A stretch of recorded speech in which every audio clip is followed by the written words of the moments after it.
Alright, hello everyone. Rufi here for ValueHeavy. This time I'm not alone. I'm here with Peter, and we'll look at some recent hands that I played during my 500 NL shot. Oh, hello Peter. Hello, Rufi. So yeah, we'll see. I picked some hands, and you can rate them, see if they were punts, see if I punted or my opponent punted, or all of us. And I think they should be fun and interesting at the same time. So yeah, let's have a look. The first one here is guy from MP opens, I 3-bet, get called 4-bet behind. First guy folds and I jam, and next guy calls. And this is, I mean, we're a bit deeper than 100 big blinds, right? Big pot here. And this is just a hand that I want to show at the beginning, because a lot of people, when they move up, they feel like everybody's an, all the regulars are end bosses now and they're so much better. And this guy never plays 200, he only plays 500 or 1k, but he still made quite a big mistake here pre-flop by calling off with ace king, right? Which you would think is normally a hand that always gets it in. But if I quickly show the sim for a situation like this one, where after he called 4-bets in position, and then the hijack gets out of the way, obviously we're just jamming with kings. His hand with ace king is close to a pure fold, right? And this is 400 big blinds deep, and here we're playing like 120 big blind deep. So unless he thinks I'm, jamming too much here with whatever, it's hard to even find any hands here to, jam it. If I jam too much with aces, he loses even more. Sure, if I jam a bit more with queens, his hand goes up, but being deeper just shows that people, even at 500 L, can make mistakes pre-flop. So I thought that was quite an interesting one. And well, what I immediately notice here is the sizing pre-flop from villain, right? I don't know if you caught that end game.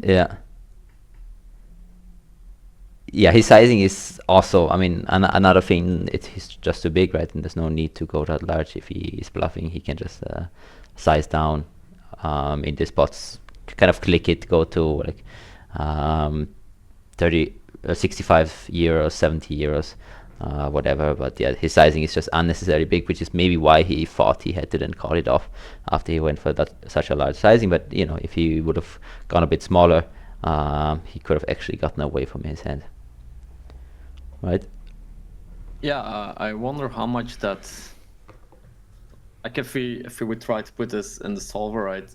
Once he kind of makes the mistake of going so big, I guess he has to call it off at that point. He needs 42%, I guess. In GTO, it's kind of call in practice.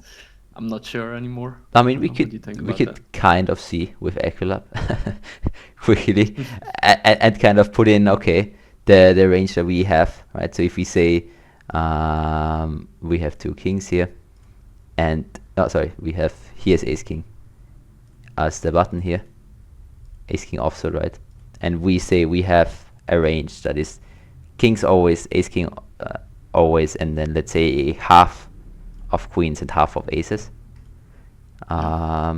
We should see how much equity he has against that.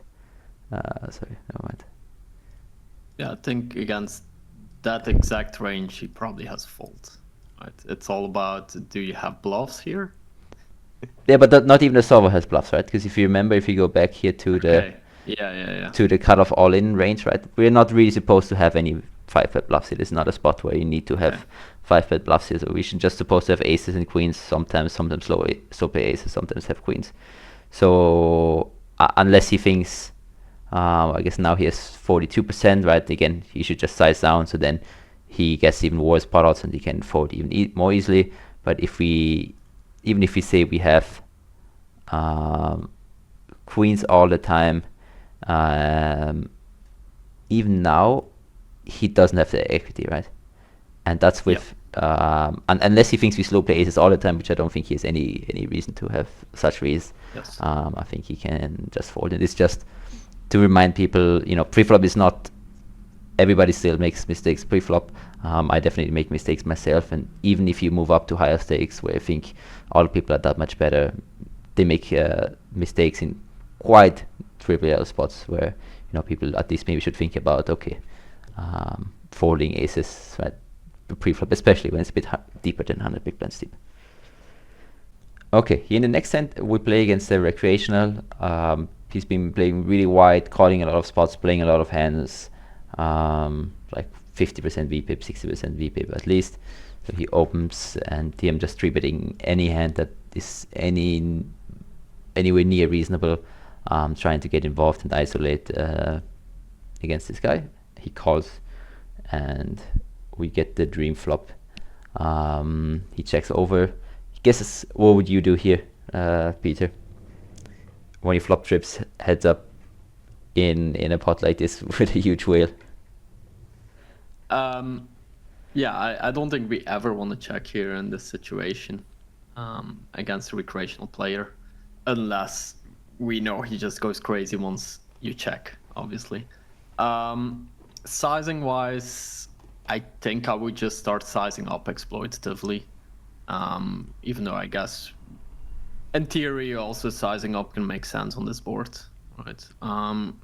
So I don't think I would play very differently. I would just, I want to get stacks in by the river. How do I do this? Probably go around half pot at this point, right? Yeah, pretty much what I did in game as well. As you said, I never want to slow play here unless I know he's crazy bluffing. He's more on the calling side, and then also don't think I want to size up too much, right? I still want him to float with like ace king or whatever that's basically drawing dead, or king queen of spades. So yeah, I think half pot is good. He calls. Turn comes the 10 of spade.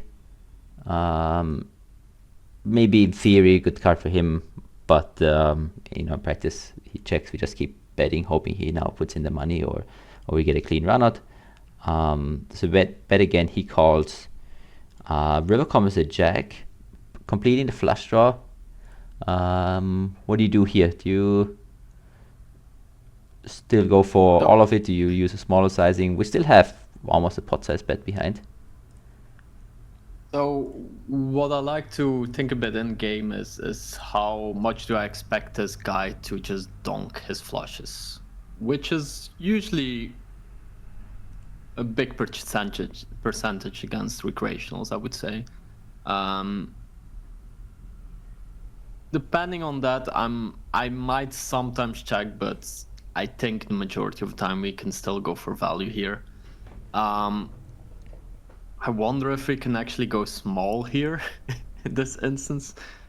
Given that you said you think he's a whale, I'm probably still jamming, and if he has a straight or a flush at this point, well, more power to him, I would say. Yeah. Here it's really important to keep in mind, I think, how his pre-flop range looks like, how wide he's gonna be, right? If he played his heads up against a regular, this is not the ideal run-out that we want to see, because the turn and river definitely favor the pre-flop caller. He should have ace queen of clubs here. He can have 9-7. He can have tens and jacks both, right? That always call flop, always call turn, and get to this river. Obviously the straight. So it's not like in theory we have like a slam dunk jam here and always win. But given how wide this guy is, and that I think you might even call it down with pocket eights here sometimes, I think it's a fairly easy jam. And obviously here you're just praying to fate to snap when you put in your full 100 big blinds at 500, but you just know you have to do it. Don't let the money kind of scare you. I'm saying this now because in the moment I was definitely waiting a couple of seconds just to take a breath and be like, okay, I know I have to go all in here, but if I get snapped here by whatever the ace high flush or pocket hands, it's gonna hurt. It's gonna hurt a bit, but you just know you gotta do it. And luckily he went into the tank and ended up calling with queens, which I think is actually quite a reasonable call on hit other hands where he was calling down with fours. So yeah, pretty happy to pull in a 1k pot here. Yeah, really nice to see it going your way, and I agree with what you said. Like when moving up, it's one of those spots where it looks like, oh, so many hands beat us, right? So let's just check so we don't lose our stack here in case we get coolered, right? But I think it's important, especially versus recreational players, to know, hey, we can still easily get called by worse in this spot. And the EV of jamming is probably higher than checking behind here against recreational in particular. Yeah. So yeah, I like how you played this for sure. All right, so far so good. Now we get into the bit more spicy ones. Here, open the button, small blind 3-bet. We call. This could actually against some tighter players, or if he sizes up a bit more, you could actually consider folding this. But I think with the 500 net rake, this is a call. He checks to me, which I expect him here to check a lot. Right, this is a pretty good board for me.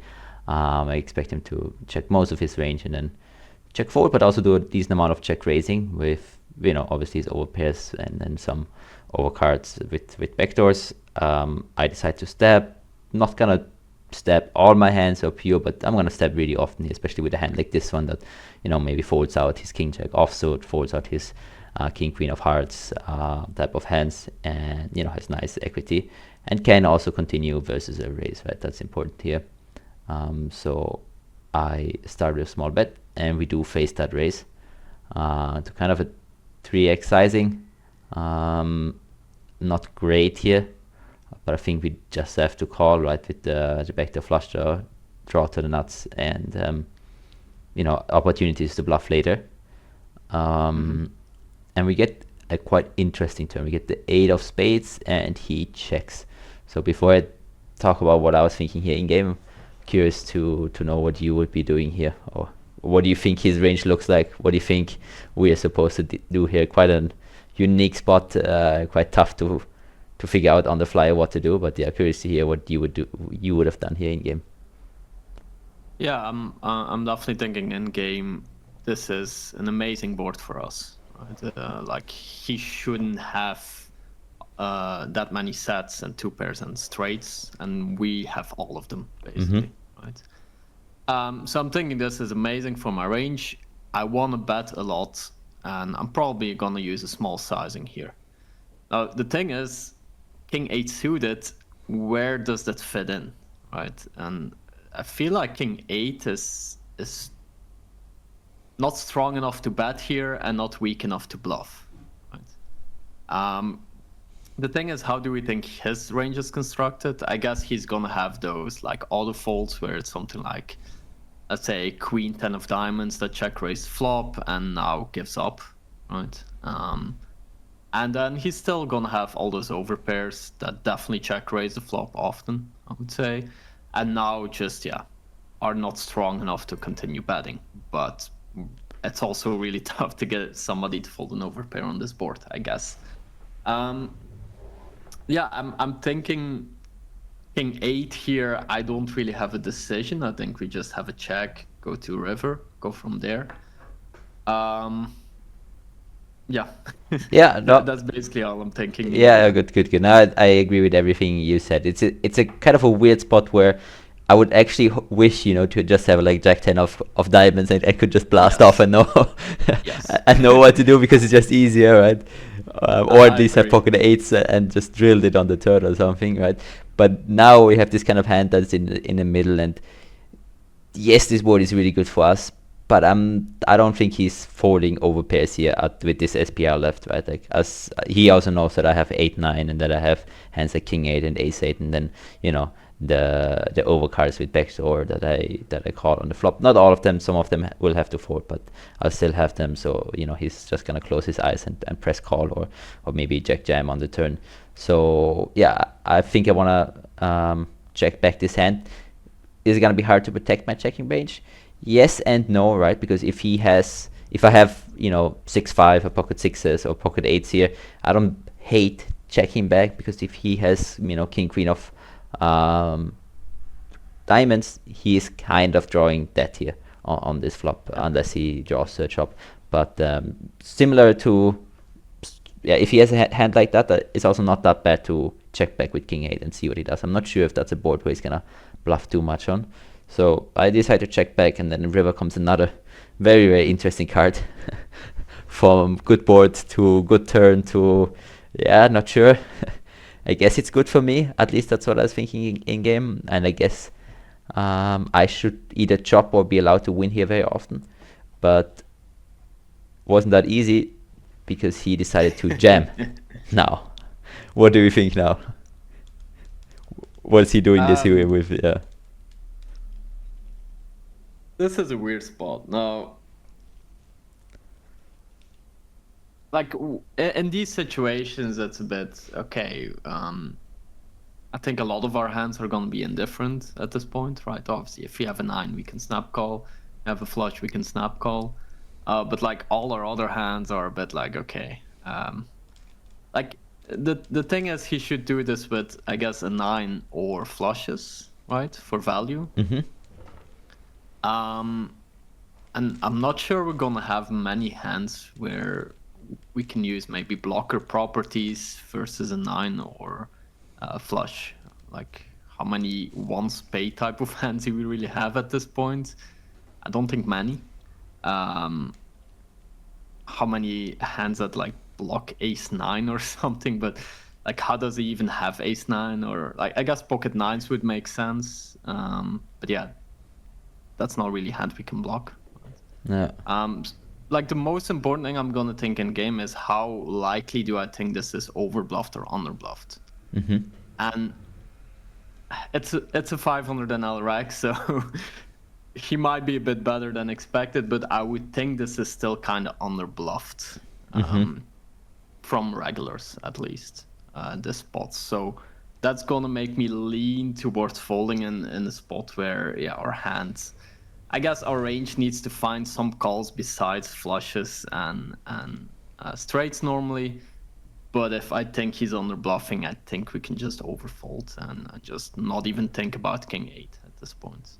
But I'm interested in hearing your thoughts about this spot because this is a very unique spot for sure. Yeah, this was a rough one in game, you know, when you have like 20 seconds to think and you're like, oh my goodness, why is such a spot like this at 500 and not just, you know, at my normal stakes or whatever, because obviously I have never studied this spot and hopefully he hasn't either. So yeah, it's interesting in a way that pocket 9s is the hands that I'm most worried about, right? That could check raise the flop and then kind of check the turn, not being happy, not really getting value from anything worse at this point, and then getting to this river quite often. He might still jam that on the turn, or at least continue betting, trying to, you know, get me to call off like ace 5 or ace 7 of spades, kind of mergy, getting it in there, maybe trying to get me to fold pocket 10s. But yeah, that's definitely a hand that makes a lot of sense from a human point of view. Flush draws, I'm not too sure. Would he check raise and then check them on the turn, facing a bet? He maybe has to then check forward them, and he doesn't really want to check jam. So I would expect him to maybe barrel those on the turn a bit more. And then, of course, he has all these other overpairs, and I guess the question I didn't ask you was, you know, if he checks, probably I jam close to all of my hands because I can have, you know, a lot more 9x than he has in this spot, I think, right? And also I could have more flushes, I think, than he has. So I think that's a spot where he's gonna face a lot of jams if he checks with his, and then he needs to make calls with his overpairs just to, you know, split the pot sometimes with his 10s through aces. And maybe that's the situation that's uncomfortable for him, so he'd rather just jam them himself. Plus, you know, some of his bluffs can now jam, trying to get me off a chop. At least that's what I was thinking, like his jack 10 of diamonds or queen 10 of clubs. And as you said, like I have no idea which is the right hand to call here in terms of blocker properties. I just thought he only really has 9s, and then he has the 10s through aces plus some of the check raise bluffs from the flop. So I thought he's actually gonna have too many bluffs here instead of too little, which is why I decided to call. Obviously we'll never really know because this spot hopefully it doesn't come up again. If he has, go ahead. Yeah, well, I guess if we want to find a blocker reason, I guess we kind of block something like king queen or king jack or king 10 that check raise flop and then gives up turn and then jams river. So I guess we have a bad blocker if we look at it that way, but I don't think it's very relevant, like I mentioned already. Yeah, I was time betting, I think, to the very last Yeah. couple of seconds. Decided, okay, he's just trying to push me around, and yeah, we just end up chopping with with aces here. Kind of a good result looking pre-flop, but then yeah, interesting. And we just drop it up. Really weird, unique spot, but I guess yeah. Let me know what you would have if you would have played it differently, guys. But let's move on to the next one. This one, I'm still unsure to this day. So yeah, curious to hear your thoughts. I open this is the recreational call course here, and the big blind is actually the regular, even though he's a broken stack. There's sometimes this weird thing where you cannot reload. But yeah, decent guy. This guy again plays only 500 or higher, and quite aggressive as well, but like not overly aggressive, just decent. He squeezes, and I think with the recreational potentially cold calling behind, I think we just always want to call, although it's definitely not printing money, right? This is 14 big blinds. If you go smaller, I think it's a bit of an easier call, but I think here still we got a call. But unfortunately, the recreational folds. Get to flop.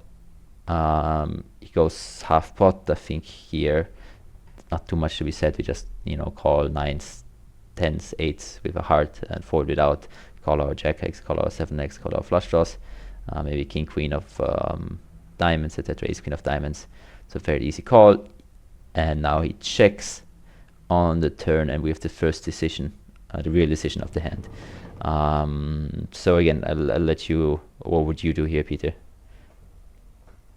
I guess a bit similar to previously. I want to look a little bit where this hand is within my range, right? Like, I'm gonna have hands I want to start bluffing. Well, most of my bets are gonna be coming from value at this point, where I want to put more money in with flushes. Obviously, I want to put more money in with sets. I probably want to put more money in with something like ace jack, maybe even king jack, even though that's probably getting too thin at this point.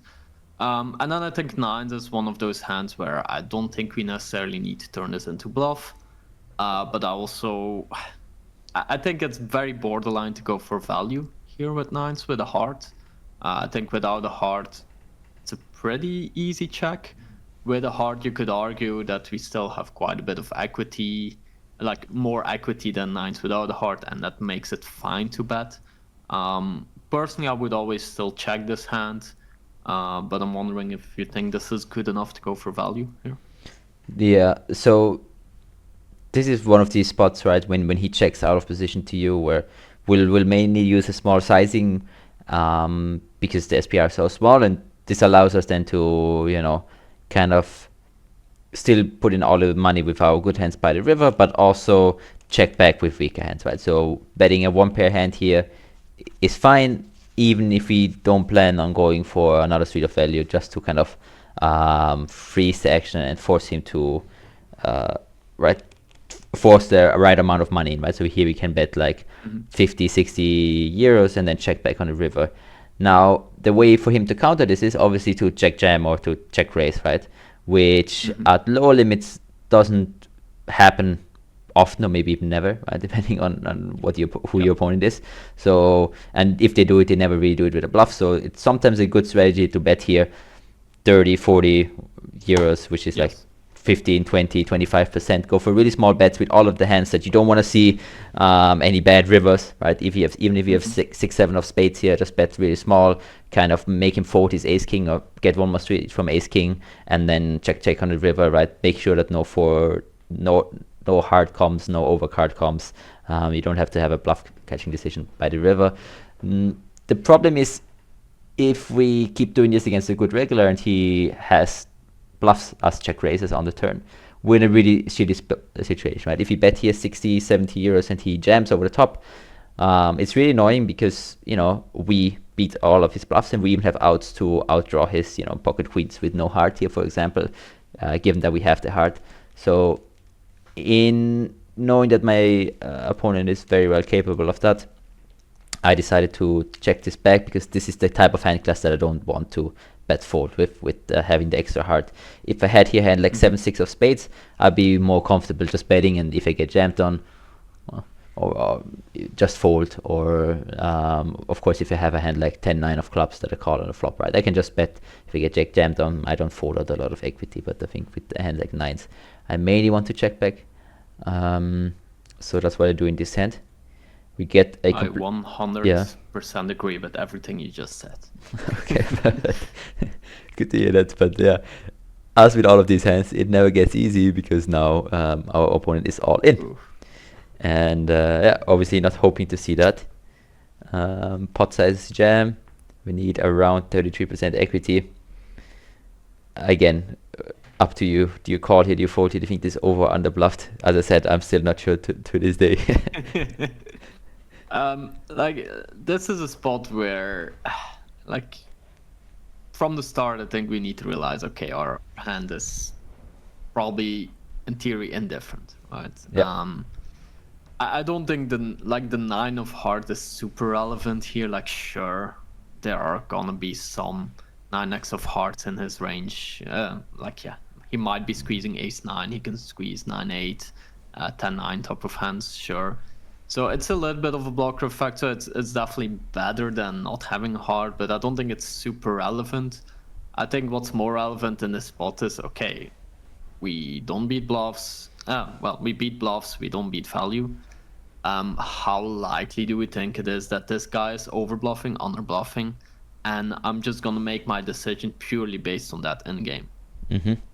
Now, if we don't have any information on this guy, and we just move to this pool and we don't have many population reads, this is, yeah, an ugly spot, obviously, because we can choose, or we think population plays maybe similar as before, and then we think, okay, this is a spot we think is likely underbluffed by population, likely underbluffed by population. We decide that way, or we just randomize at this point. Right? I'm never a fan of randomizing unless we absolutely have zero information. Right? I don't know what you're thinking in game, and I don't know if you think there's certain information about this guy or about population that would make you lean in a certain direction. But I'm definitely interested in hearing your thoughts here when you see the slight overbet on the river. Mm-hmm, mm-hmm. So yeah, as I said, I'm still not sure whether this is over or under bluffed by this particular guy in spots like this one. It comes down a lot also to how thin he's value betting, right? What is he doing with ace jack, king jack? Does he block bet those or does he jam them? That's one thing that I was thinking. And then the other important clue is, how often is he betting a hand like king queen, ace queen, or ace king with a heart on the turn, and how often does he decide to check to, potentially jack jam them on the turn to come to this river. Now the same goes for flushes, obviously, right? And is he ever slow playing here? Any strong hands here, right? Is he still jamming like queens without a heart here? So a lot of these questions. So I think he definitely is capable of going thin here. Have like going ace jack plus maybe even king jack, although I was hoping that those hands would maybe block bet. And then if he gets to this river with a hand like ace king, ace queen, king queen, I could see him, definitely jamming them. I don't think he would check ace king trying to get to showdown if he has a heart in his hand, which is maybe a hand that is supposed to give up in theory. And then he has like some 10-9 or 9-8 that maybe now decide to bluff, although those would be quite bad bluffs, blocking exactly hands like mine that should be folding. And as you said, the 9 of hearts is not so relevant. In game I was thinking I have a hard blocker, but I didn't have time to think through. Actually, it's not as relevant, right? I'm not blocking too many calls here with the 9, but also never really a bluff here, right? That's the advantage here. If you have the well, it's kind of hard, but I guess if you have pocket tens, then we could at least. Also, then we don't really block bluffs. It's more if you have the queen or the king, right? Like there we could also block some bluffs, but here we never really block bluffs. So yeah, I was thinking he might have too many of those, and if he ever starts, jamming random king queen of clubs here, that's just because I checked back, trying to fold out a range that looks pretty much like this. I thought he would be over bluffing, so I decided to call, but unfortunately this time I was wrong, and he actually found a really nice value jam here. Does have the heart, right? So I never know if he would have also jammed if he didn't have the heart, right? I think with the heart it's fine. In theory, I think I remember I checked it, and his hand can go for value if it has the heart in his hand, because the most likely flush that I'm checking back is the jack of hearts, right? Because I block whatever I want to get called by, so I can check back to give him a chance to bluff and still jam on the river. So it makes sense. I think nice line by my opponents. Also, his pre-flop, right?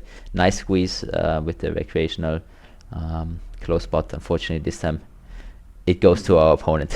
Okay, but we move on. I'm definitely surprised, and I kind of I want to respect his jam for sure. It's probably not amazing if, let's say, you find enough checks on the turn with like hands you can trap it, right? Like where you still have ace jacks, where you still have flushes, you still have sets, maybe some straights on the river, right? Then he probably kind of gets owned in this spot with king jack. I do think in practice a lot of people will not protect their checking range enough on the turn, and then it probably becomes a really good jam against population, but also one I wouldn't expect from a regular. So I gotta give kudos to the villain here for finding his jam, even though, yeah, I'm not sure if it's good against you. I kind of like it against population for sure from him. Yeah, I definitely agree, and I think this is maybe one of the only things I notice when playing higher, or at least playing against better opponents, even at 200. They understand where it's hard to, where you're supposed to protect your check back range, but you don't really do, right? Because you're so happy that you have a set or a full or flush here, and you just bet even though you should check back a decent amount with those hands. Same with ace jack, right? But and then go really thin for value, right? Be understand, it's like, okay, now you're capped, and now I'm just going for the max value here. So I also really like his play more than mine. I mean, mine is kind of whatever. I think it's hard to know whether this is a good call or winning. It's not gonna be one that it's gonna cost me my win rate or whatever. So it's fine. But yeah, nice play by my opponent there. This hand is interesting. Because it's against a kind of recreational, but not really. So the small blind here 3-bets me, and he's like a bit of a, maybe it's a tight regular, maybe it's a tight recreational. Like his stats are somewhat normal. He uses normal sizings pre-flop, and for most spots he was using normal sizings like 33, 75%. He even had some overbets. He was using normal 3-bet sizings pre-flop. But then in some spots he was giving up with hands that are a bit hands that I thought he should be bluffing with. And yeah, maybe a bit of a tight recreational, tight regular, not too sure. That's why, and because we're a bit deeper, that's why I decided to just flat call, because I wasn't too happy getting it in against someone who maybe misses a couple of 2-bets pre-flop. And yeah, I think calling is fine anyway. So I decide to call. He checks. I decide to check back. This board we can bet, we can check. Even a hand like ace king is still fine. It's kind of a value bet on the flop. If we go for a bet here, we're just folding out hands like jack 10 of diamonds that still have some overcards, can bluff us on some runouts. So that's beneficial. And again, this hand we can bet call facing a raise, but check back to keep in his ace queen, ace jack, ace 10. I think is fine too. Comes check, and then one of these annoying cards that we don't want to see, where he makes pair that we don't really have covered. And here's where it kind of shows that he's a recreational, because he picks a sizing that doesn't really make too much sense, right? Like if he trapped something, if he has a 10 or an overpair, right, and then he trapped it on the flop, he wants to go really big now, given it's two-tone. If he has, the same goes for his bluffs, right? So I'm not really sure what he's saying he has here now. Maybe a hand like pocket 9s, maybe a hand like pocket 8s, maybe, or just a bluff, right? Which makes a lot more sense when the sizing doesn't make sense, in my opinion. So I thought calling, It feels like usually when I see this, I expect him to size for his hands, right? And I agree, like value-wise, it makes a lot of sense to have something like 9s, 8s, 7s, maybe like a weak 10. Yeah. But I do expect like a lot of his strongest 10x or overpairs that checked are probably going to want to size up on this board. The thing is, like these type of people that go now for like the 10 scaredish value where they know their hand is not strong enough to go big. Usually they also bet a flop like this, right? I don't expect them to check many overpairs or like 7s, 8s, 9s on the flop, right? So at this point, I would kind of expect them to just have a lot of draws where he wants to see cheap river, right? And then maybe some 10x or some 7s, 8s, 9s. But it's definitely important, like you say, like in game, seeing the sizing and know, okay, this is not a thing on this board. This is a board where if he has a set, if he has a strong 10, if he has an overpair, he wants to build a big pot, right? And you don't really build a big pot by going half pot here. Yeah, so I agree with everything you said, and I think devil we just have to call, right? Like our king and ace are mainly gonna be live here. We can be ahead of hands like ace 5 or 9-7 7-6 suited, 9-8 suited, or some weirdly played flush draws. And with those suits we also have the potential to bluff later, right? Like when the heart or the club comes in, we could maybe do something, although it's not too big of a fan against the recreational. But maybe on a river like this. And here, I definitely have trees that he never has. I have 6-5 suited, 5-4 suited. Sure, he can have hearts, more hearts than clubs, I think, right? Those hands maybe check and then start betting now. And then, as we said here, right, he still has the weak 10x and maybe some 9s, 8s. So I was kind of confused when he now sizes up to, is that like 70% or whatever.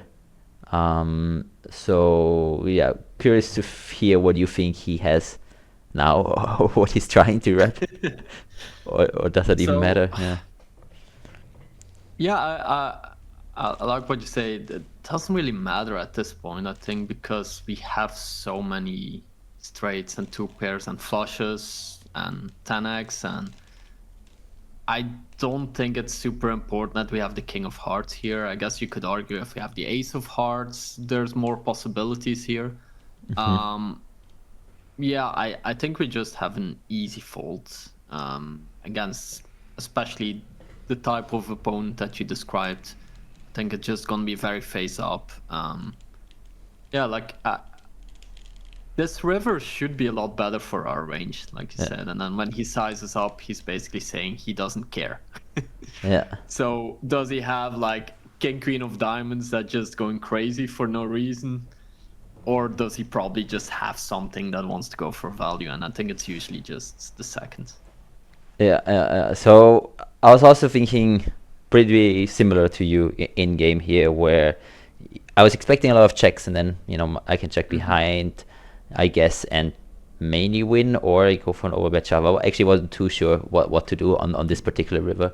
Now that he bets, I think calling kind of gets out of the window, because maybe he's even bluffing here with ace 4, or like I definitely don't want to call and see a hand like that. And as you said, right, it's less likely he now has a random bluff, I think, on a river like this. And although I don't think it's completely out of the window, just because he can, he checked the flop and then only went for half pot, right? So he's not really saying he has kings that much. And then the option is just like, okay, like if he goes for thin value here with a hand like ace 10, or if he value bets here his 6-5 suited that he weirdly played on the flop, kind of went for a medium sizing on the turn and now sizes up because he made 2 pairs, could also make sense, right?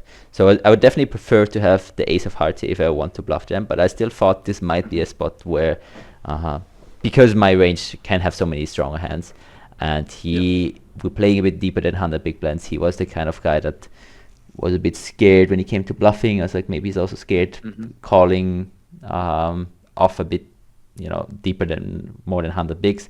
So in the end, they decided to jam. I still blocked some flushes. I had king queen, king jack, king nine of hearts. Obviously not as many as with the ace. I don't think he bluffs the ace of clubs, so that's also a decent side card. I guess they was mainly just bet on the flop and not really go for decising on a turn. So in that way, it's nice. We also block aces and kings if he ever had those. And I think if he has a hand like king 10 and kind of overplays it, or if he has a hand like, even a hand like 6-5 suited, might find a fold here, given I have flushes and straights, and some sets, right, that I could still jam here.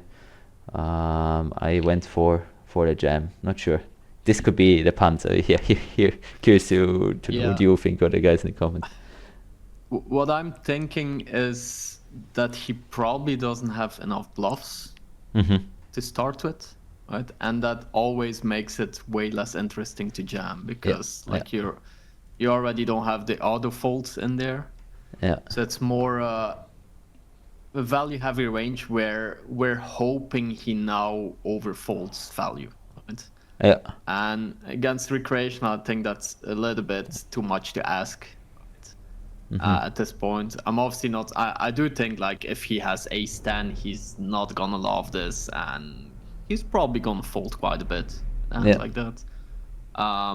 But yeah, again, if there's just not enough, king queen of diamonds or whatever type of hands, or 9-8s in there that are bluffing, and now just need to snap fold at this point, it just becomes really tough to have enough fold equity, I think, here against the recreation. Yeah, no, I 100% agree, right? Whenever we want to do this bluff raises on the river, it's always great that our opponent has bluffs in the first place, so we have a lot of auto folds that we can profit on. Here I'm not sure whether he has bluffs or not. I definitely think he has bluffs, but as you said, probably less than he should have.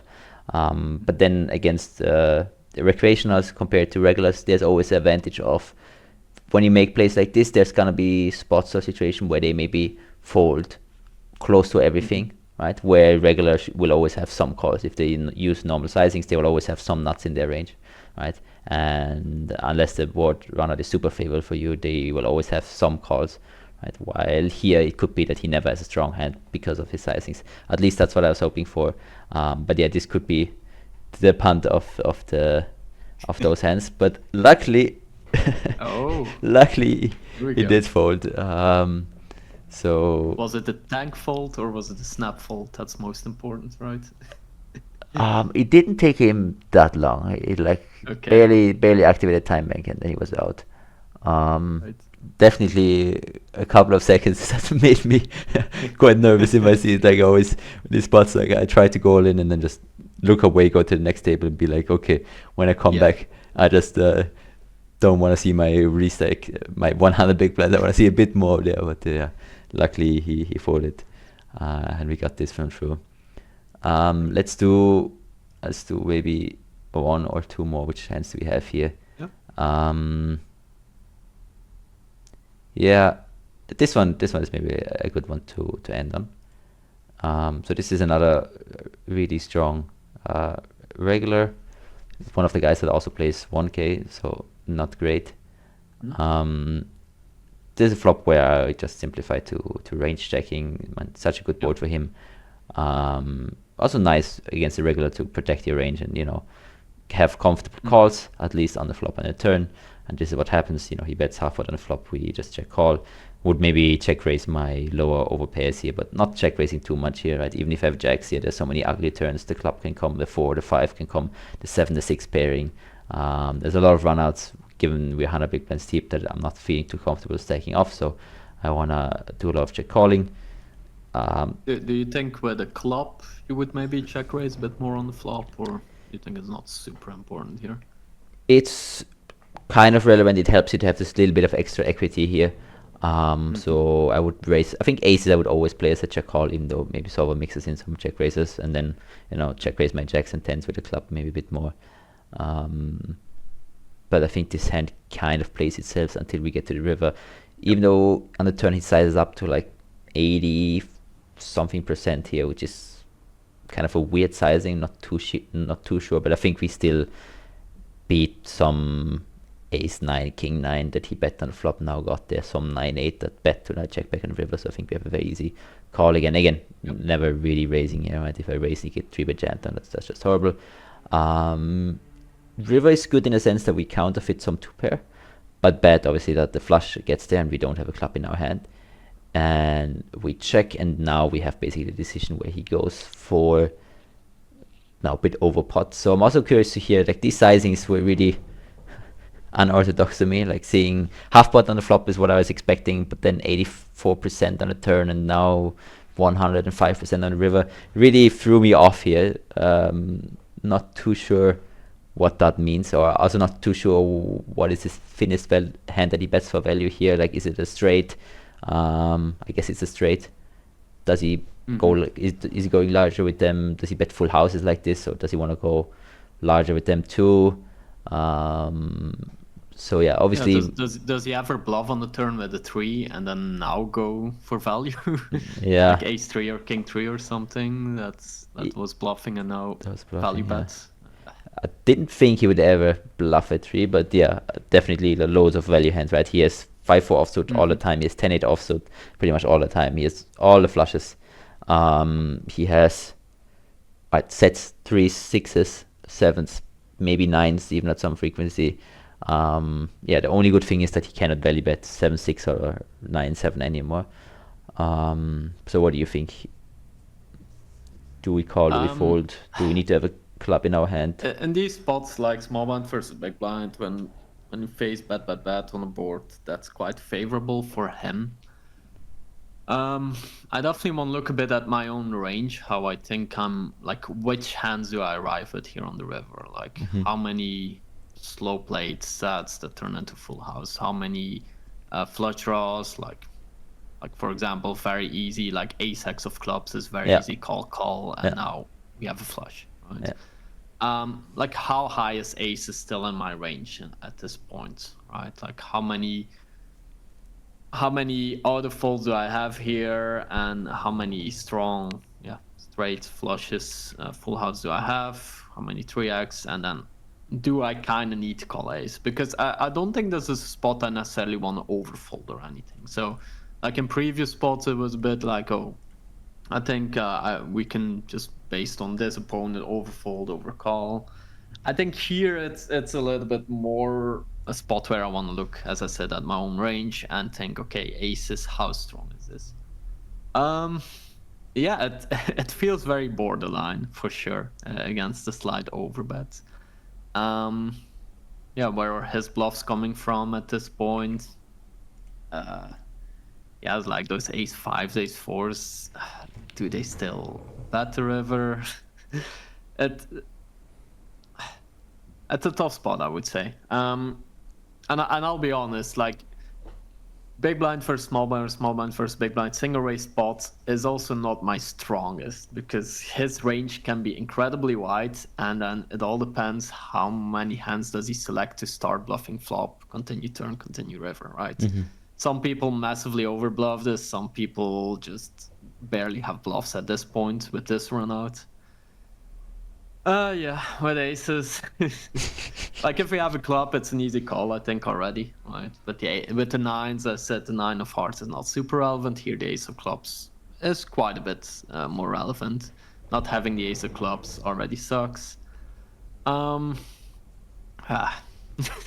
Yeah. I think I'm gonna call this off, but I'm not happy about it. With the idea that people usually at least slightly overbluff big blind versus small blind, right? And with a hand like ace, where I think we're kind of indifferent, I guess we call. But I do think if we have like kings or queens or something, I'm just folding, because I don't want to block king highs and queen highs that are maybe going for the overbluff in the bet line. So yeah, curious to hear what you think on the river, because this is a tough spot that end game I would definitely struggle with myself. Yeah. This is also one of the spots. I haven't checked this with MDA, but I checked this with the solver, and a couple of interesting things here. So one thing first is, as you said, the tough part is how do we know how much he's betting? Like on a flop, he's probably betting at a high frequency, but how much is he barreling on a turn and how much is he barreling on the river, right? There's a lot of potential bluffs. Definitely potential to overbluff here, but also potential to not bluff enough here. I think depending on the pool and the stakes, this might be either over or under bluffed. I think generally it's more on the under bluffed side actually when they triple barrel into you here, because people just like to bet equity driven, right? Yeah. And a lot of equity driven stuff gets there. All the 9-8, 10-8 kind of stuff gets there. All the flush draws get there. So that's not a great thing. Here's the 4 and 5x that could still bluff. And then the interesting point is actually with the ace of clubs here. So I don't think it's that much better to have the ace of clubs here, because he's... I agree. I know I said the other way around, but I agree. Ace of clubs is worse here because it makes a lot of sense to triple barrel bluff with the ace of clubs. Right. If he has ace 4, ace 5, it makes a lot of sense to use them as a bluff. And actually, a lot of his suited aces, ace 10 or better, plus ace 4, ace 5, maybe some ace 3, are gonna be 3 bets pre-flop. So we don't block that much value, but rather more bluffs, right? Another question that is also like, do I rather call aces here or 9-8 here, right? 9-8 at least blocks the 10-8, but also blocks some 8-5 suited bluffs. So not a great spot here. If he bluffs a hand like king 4, always, that would definitely be problematic. And I think having aces, as you said, is definitely better than kings or queens, because at least he's less likely to bluff. He's probably never bluffing, right? Ace deuce of diamonds here, right? Like that's a hand that probably always just checks this down and not goes for this line. So that's why I decided, okay, with aces I call, and then with kings, queens, maybe jacks, I will hit the mark. And I thought not having the ace of clubs was actually good. But again, let me know in the comments, guys, if you would have called or folded here, or if you think this is a punt or not. Luckily, he did have ace 5 off with one club, not with the ace of clubs, but nice one there. Actually, if I quickly bring over the sim here, I mean the sizing is a bit different, 55 and then 75 on the turn, and river we have 85 or 150. But we can see it doesn't really matter too much whether we have the ace of clubs or not. And also, if you go 150, he actually slightly prefers not having the ace of clubs here, I guess, because it's blocking bluffs. But really good point, as you said, right? If you have kings, queens, jacks, those hands block way more bluffs. He's just not bluffing through with ace size as much, although his hand with ace 5 with a club is one that is fine.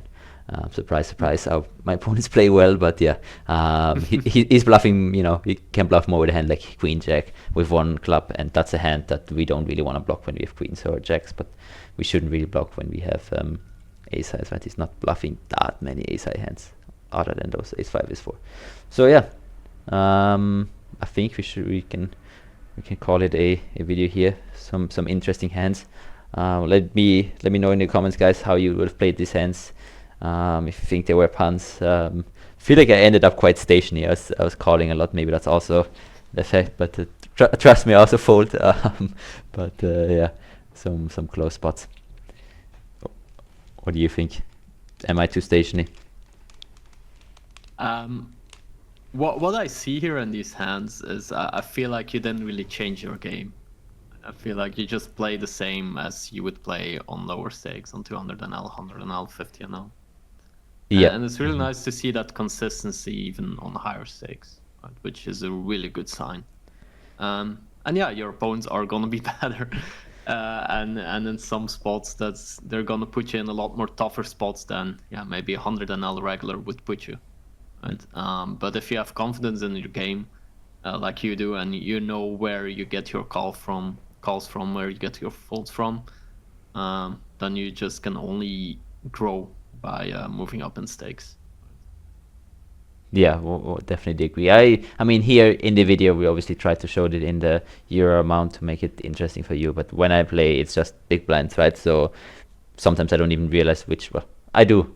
That would be an overstatement to not know which one is 200 and which one is 500, because in the back of your mind you always know. But I try to at least treat it the same.